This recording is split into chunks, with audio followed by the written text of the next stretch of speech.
All right, so why strength and kindness? It actually started out as a joke. There's a Drake song called One Dance, and part of the lyrics are strength and guidance is all that I wish for my friends. And when I was in therapy school, I heard that song because that album came out and really liked it, but I thought he was saying strength and kindness. And I would go, strength and kindness. And my buddies called me out on it, like, that's not what they're saying. But that joke kind of started running. And the more and more I got into therapy practice and working with people who are in pain or struggling, honestly, just in the space of helping people going through a hard time, I realized that most of the time people really just need strength and kindness. It may not be that they need to get strong, while most of the time they do. Most people just need to find ways to get back to getting stronger, moving in ways that feel good, and ultimately to be supported by the strength of someone that cares about their journey as much as they do. And the other thing is they need kindness. And one of the things that always struck me about clinical practice and in working with humans in general is just being nice doesn't necessarily always get us to where we want to go. And you should generally be nice to people, but being kind is about leaving space for people's experiences while also challenging them in ways that you know will help them grow.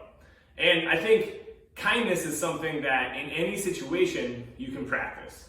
And so the values of strength and kindness really stem through just about everything I try to do.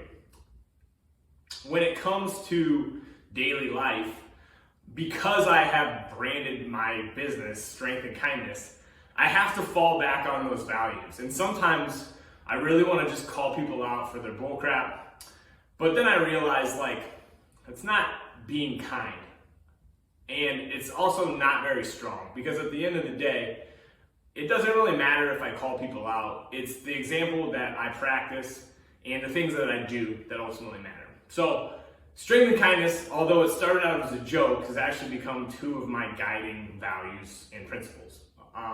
What I ultimately aim to do with my business and through building a team of people around me that ultimately live up to those values as well is help change the narrative on strength training, help change the narrative on fitness and physical therapy and rehabilitation, and even to some degree health. Because in a lot of ways we make it really, really complex because it seems like it needs to be, or we go further and further down these rabbit holes. And at the end of the day, most people just need strength and kindness. They need to learn to get stronger so that their body does not break down over time against, mean old Mr. Gravity. And they also just need to be kind to themselves along the way, because so often people get sidetracked in or they get derailed in their journey because of things that are frankly just part of the human experience. Getting injured, not feeling like you're good at something,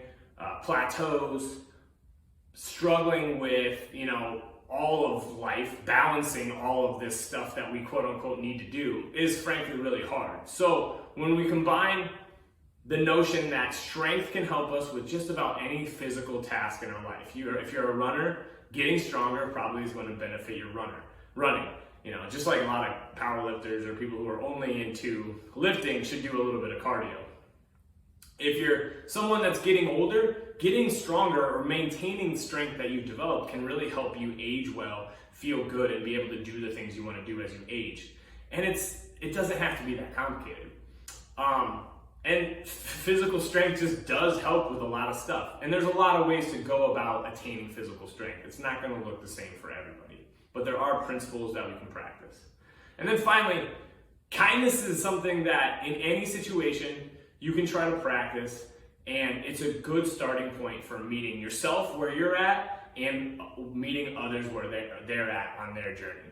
And if you combine the two, I think you have a pretty powerful recipe for helping yourself, helping others, and just getting strong and kind. So Thanks for listening. Thanks for viewing. Appreciate anybody who reaches out. You can follow me at dave.strengthandkindness on Instagram. Strengthandkindnesscoaching.com is my website. If you have any questions or need help with anything, please reach out. I'd love to talk things over. I run Strength and Kindness coaching and consulting, where we focus on helping people build strong qualities for life while being kind to themselves along the way. All right, thanks.